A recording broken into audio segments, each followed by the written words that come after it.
Chris Magias, creator of Flux Destiny. Welcome to the Flux Destiny channel here on YouTube. I'm here with Ella Powell, our head of the RPG and community. How are you, Ella? I'm good. I'm here once again, trapped in this little box with you. We're always eternally trapped in these boxes, but we make it work. We manage to do this. So, so we've been exploring different aspects of Flux Destiny, and Ella's been kind of taking us on this journey of understanding the origins of Flux Destiny, what it's about, and where it's going. This particular video, we're gonna start exploring well, what is exactly Flux Destiny. If you're new to it, we're going to talk a little bit about the history and the inspirations behind it, and kind of go from there. So anyways, Flux Destiny is a project I've been working on for some time that's reached a critical mass stage now, where it's finally coming out of its development that it's been in for several years now, and is launching with a new book series and a RPG called Flux Fantasy that Ella and I are working very closely on. And it's based on an expansive universe where this unique magic system I designed called Karmistry intertwines with the fates of characters to shape the destiny of this universe. Karmistry is our unique magic system that basically allows people in this universe to alter the way the reality works so that they can perform superhuman feats. Anything from changing the weather to manipulating elements to creating things that we call flux destinies in this universe, which are these self-contained, pocket dimensions that are created through Karmistry. All these amazing things are possible through this magic system, but there is a risk, and it's called payback, and it's very literal in this world.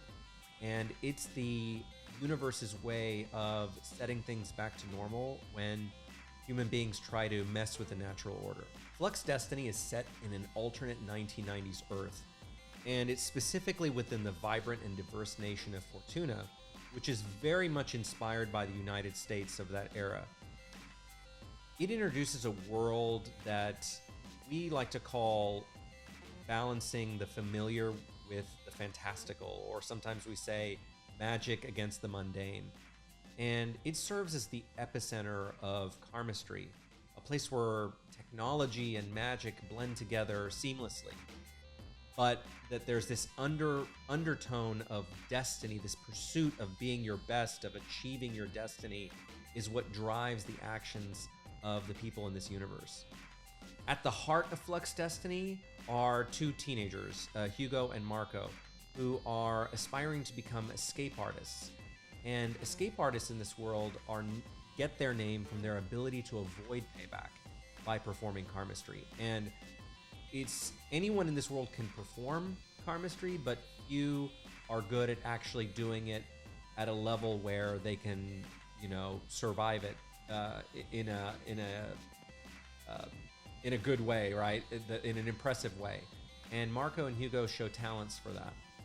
Okay, so Chris, we talk about magic, right? But it's not like medieval in the modern sense. It's not like, wizards and stuff like that, but it's also not like sci-fi. So like what is it? Yeah, it's a good question. For lack of a better word or term, we call it a magic system. But in this universe, it's essentially a science and an art. And it's not looked at as magic in the world, right? Maybe to those who know nothing about it, if they were to see it, it's certainly very magical. But it powers all aspects of society: electronics, culture, military defense, construction. It's permeated everything, and so it's something that's both magical in what it's able to accomplish, but also part of everyday life. So it's not something that's shocking. However, the people who are able to perform it, because it's so difficult, these escape artists, as they're known, there's even a different level of them, which we call the great escape artists. And great escape artists are the true celebrities of this world that are perceived almost like movie stars or famous athletes for their ability to wield Karmistry and avoid payback. Cool. Well, so that's all the modern sort of the new canon, right? So like let's deconstruct it. Let's go back a little bit. In our last video, we're going through this journey, right? So we kind of did the first spark, and now the next step is the things start to get rolling, right? So, um, what are the things and the ideas that sort of started to spark, like as you were thinking about this, as you were starting to get into it, what are the things that inspired you? I mean, you talked about the moment, like the thing that inspired you, the TV show, but what after that, kept coming up? What was the inspiration? What are things that make Flux Destiny Flux Destiny? So I think a lot of it really stems from my own journey in my professional career and just in life, where um, and I think it's not just obviously all of us deal with this in different ways in our lives, but the idea is you go into school and you think, I want to be this, I'm a kid, this is what I want to be, I want to grow up and I want to do this, right? And then you think, Yep. I'm gonna get out of school and then you're gonna accomplish that, right? But life is not this, right? It's not, life is this, right? Like how Yeah. and they don't really teach you that in school. They don't tell you that, right? It's always like, get into a good school, go after your dreams, and go for it. In fact, I like many people my age was a huge Disney fan. I bought into the Disney magic, and you can do whatever you want, but the truth is there's nuance to that, right? It's not just believe it and go do it. Like I mean, it's there's another side of the coin to that, right? There's the difficult side of it. It's one thing to dream it, it's another thing to do it. And in my early years of doing this, because I've been doing this now I've been in the entertainment industry for 20 years, and in my early years, I was really shocked at the lack of magic. The magic that I thought was there, that I had been told was there, was not there, and that it was an incredibly difficult journey. And with most people, regardless of what their dream is, what they're going into, I don't care what your dream is, it's always the same feeling. This isn't fair. This isn't working the way I thought. It doesn't matter how much I put into this. Nothing's coming back, like that feeling. And so as I started thinking about it, and I wanted to capture that feeling, and in the themes and in this show itself, in the narrative of this story itself. And I did that by turning karma and destiny and payback, all these elements that I struggled with, as literal things. I said, well, what if karma was literal, right? Because it's always like, well, you put so much out there, good, but you're waiting. Because what I discovered over my young adulthood was that karma doesn't manifest in ways we think, right? Like it doesn't. Whether or not you believe in it, things don't manifest the way like. People look for a one-to-one, right? They're like, oh, someone is a bad person, so bad things should happen to them, but they don't. Sorry, I just clicked my pen. Karate dropped the code. Yeah, I was like, that's how passionate I am about this. I had a pen here and I clicked it. And so they look for a one-to-one relationship, and the truth is that it doesn't work that way. Sometimes people that you think are really terrible and probably deserve some appropriate karma, it may not look like it on the surface, but they're dealing with other things in the background that are results of their decisions they make. So I wanted to make that, like I said, literal, and creating a magic system around that. And it took a long time. It took years to figure out, how do I express that in a magic system that can be the basis of all this. And I'm not joking, it was one of the most frustrating parts of the development of this. It's like, how do you, like, it sounds cool in theory, like how do you make karma and all this literal? Yeah. But it was the last couple years of development where it finally clicked. In fact, I remember when I came up with the term escape artist. It was one of those, and by the way, this doesn't happen. This is one of those things that you hear, like, when you hear stories of creators and like, oh, this idea came to me, whatever. Like, I wish that was a common thing. That's not how it works for me. Like, I wish ideas were just like flying out of my head, but they don't work that way normally. I happen to be walking my dog, and for some reason the term escape artist came into my head. And as I was playing with that, then the idea of payback came in, and I started. Those elements helped me create a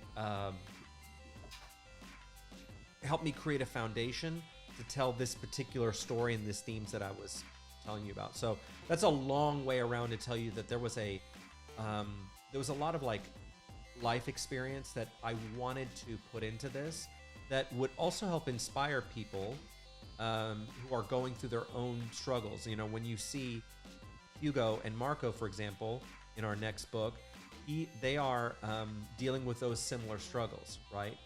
And they make certain decisions in their life that they have to contend with. So I wanted to do that in a way that was sincere and help give the audience a way to live vicariously through these characters. What are some of the fantastical worlds that inspired you, or are there any, or is it all just sort of like experiences from your own life?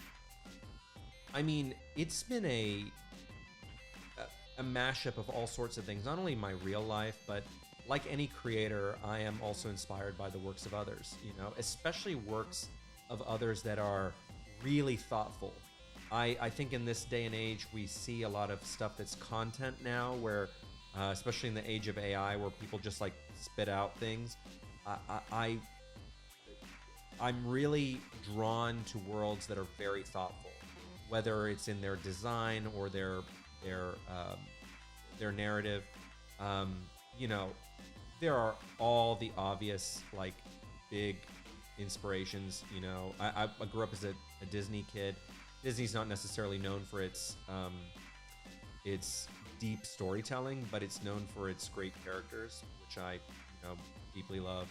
I'm heavily inspired by anime. I spent many years as the head of original anime for Funimation, so I cut my teeth there in that space, and I've always been an anime fan. So, the classics like Cowboy Bebop or Samurai Champloo or Trigun, or My Hero Academia, Full Metal Alchemist, the works of Hayao Miyazaki, and then when you start going into the video game realm, there's things that I absolutely was inspired by, really big RPGs like Final Fantasy or The Legend of Zelda, the magic that comes with those kind of RPGs.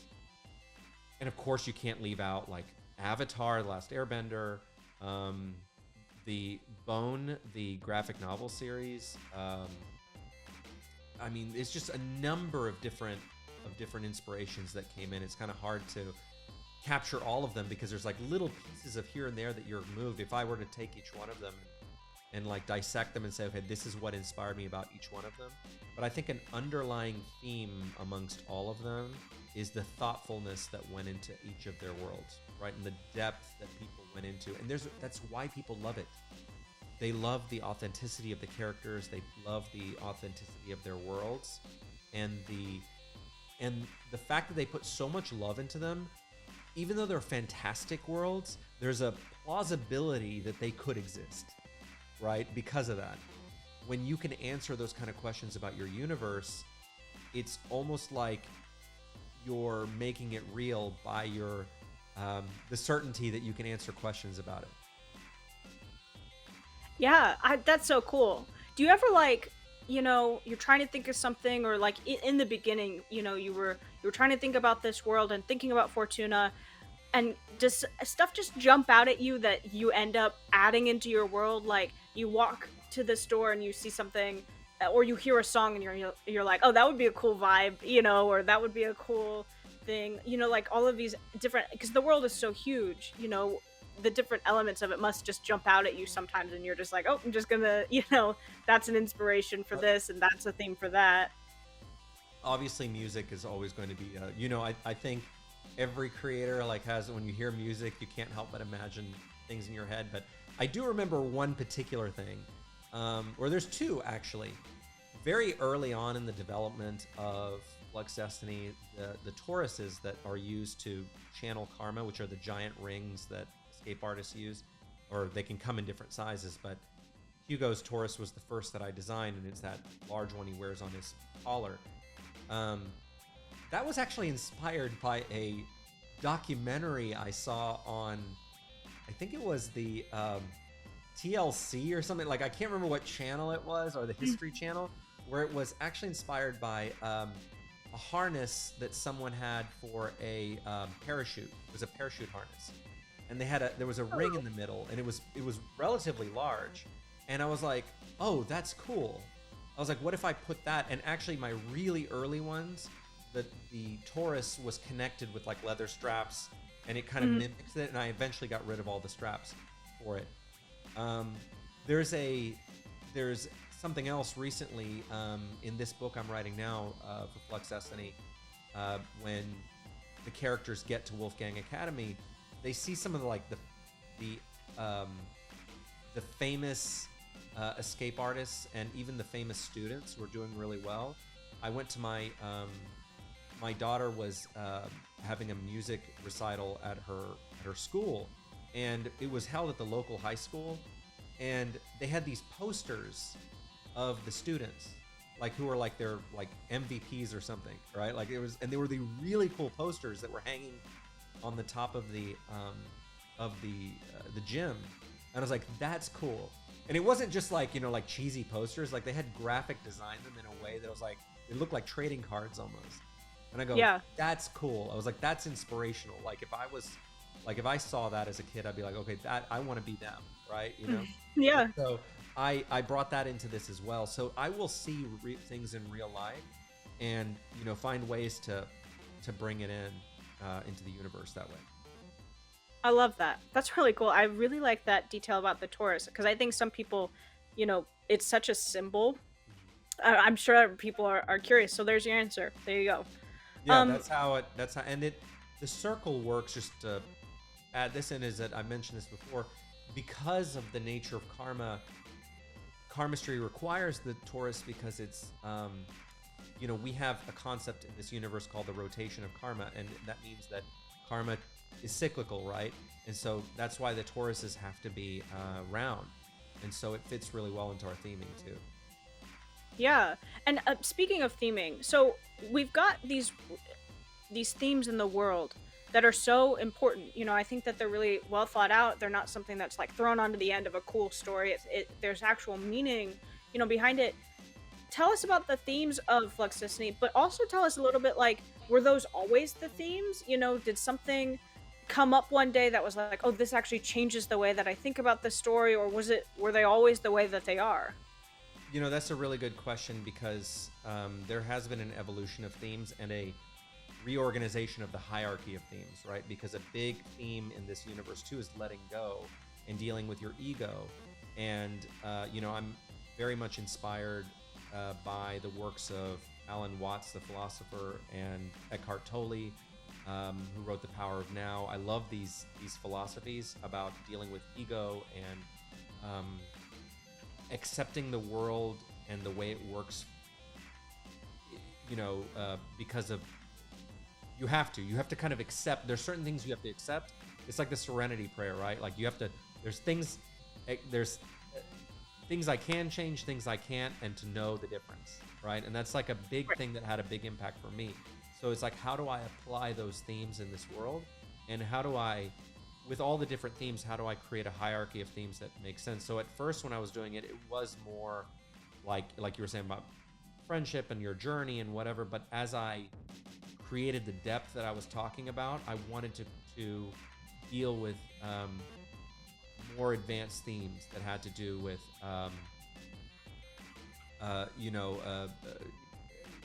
acceptance, letting go, perseverance.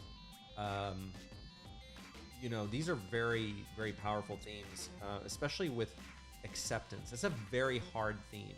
It's a very hard theme because it's very difficult to accept certain circumstances, and then knowing the difference, it doesn't mean you lay back and take it, right? It doesn't mean you just like accept everything. It's so nuanced. It's so difficult. It's like, what can I accept in a world where not everything can be positive, right? You can't have, that's one of the things I love about Alan Watts, where he really lays out that, life is waves and troughs. You can't have the crest without the trough, right? You can't have one side of a coin, right? And so understanding that you have to accept the full experience of life to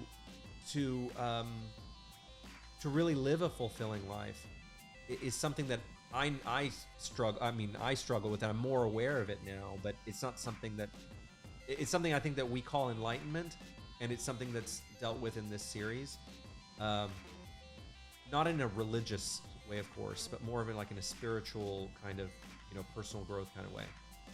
Is there anything else that you want to talk about your inspirations or themes that might have come up from the past, maybe that aren't around anymore, that are still influential in their own way to the way that the story has developed, but maybe just aren't as, prominent, or maybe even just don't exist anymore? Maybe there's a character that we had, that was all about growing up, and it's just not there anymore, or something like that.